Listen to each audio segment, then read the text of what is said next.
그래서 질병을 분류할 때 급여와 비급여 이렇게 이제 나눠서 보험을 적용해 주느냐의 여부에 따라 그렇게 나눠서 볼 수가 있는데,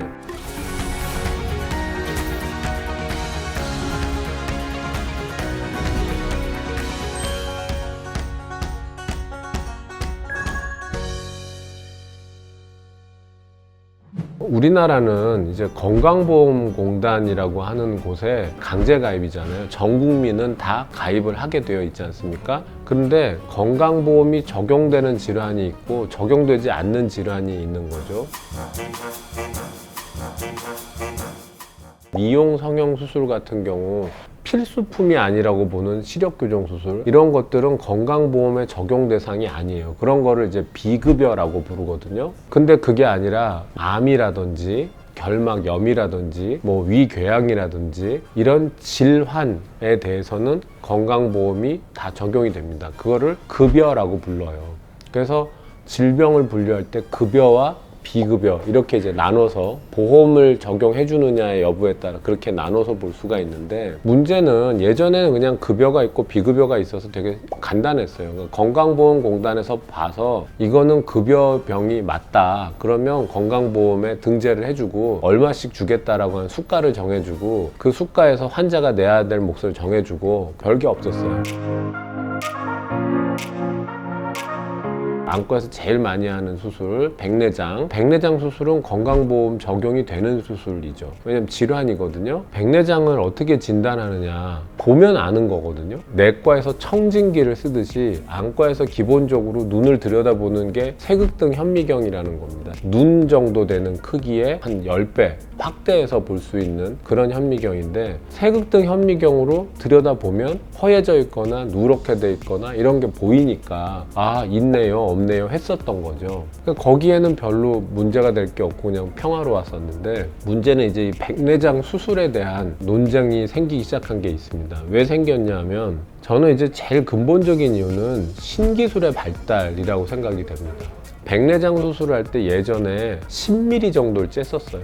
10mm는 안과에서는 엄청난 크기거든요. 왜냐면 그때는 눈에 들어가는 렌즈가 한 10mm쯤 되는 딱딱한 접어지지 않는 렌즈였으니까 크게 째지 않으면 들어갈 수가 없었기 때문에 어느 날 그게 반으로 접히는 말랑말랑한 렌즈가 나왔습니다. 10mm를 째던 걸 5mm만 째게 됐고, 그리고 당연히 신의료 기술이니까 그때 당시에는 건강보험에서 적용 안 해주는 비급여 수술이었겠죠. 비쌌을 거 아닙니까? 지금은 크게 10mm씩 째는 수술 같은 건 하지 않아요. 뭔가 좀 더 좋은 재료 이런 것들에 대한 거는 개발되는 과정에서 기존의 건강보험 재정으로 다 해결해 줄 수 없으니까 비급여다. 그럼 비급여는 사실 심플해요. 그냥 환자가 자기가 돈을 더 내고 하면 되겠다라고 선택하면 그만이거든요. 사실 저는 그냥 그 시스템이 계속 있었던 게 좋았을 것 같아요. 급여, 비급여. 그리고 그 급여에 대해서는 국가가 통제 관리하면 양질의 서비스를 합리적인 가격에서 국가가 서포트하고, 건강보험 재정이 부족하면 세금을 넣어주고, 원래 그렇게 설계가 되어 있었습니다. 자, 근데 여기에 고민거리가 생긴 거죠. 비급여가 너무 많다는 거예요. 신의료 기술은 계속 나옵니다. 그리고 사람은 누구나 좀 더 쾌적하고 편하게 수술받고 싶고 입원하고 싶어요.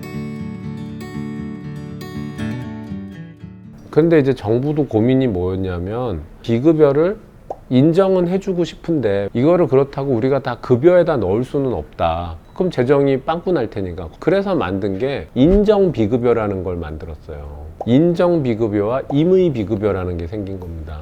그러니까 어차피 건강보험에서는 안 주지만 인정비급여는 그거는 기술적으로는 인정되는 거고 나중에는 건강보험이 적용이 될 수도 있는, 임의비급여는 이건 진짜 비급여, 이거는 죽었다 깨어나도 안 되는 거. 왜냐하면 미용, 성형 등등 질환과 관계없는 의료 서비스여서 자기 마음대로 선택한 거니까 그건 임의비급여.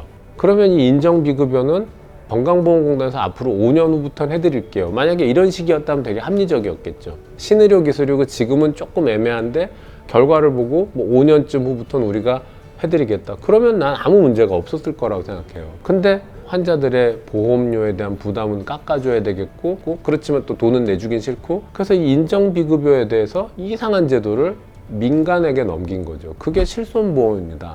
의료실비보험이라고 해서 환자가 병원에 낸 돈에 대해서 민간보험을 들어놓으면 그 보험사에서 주는 거죠.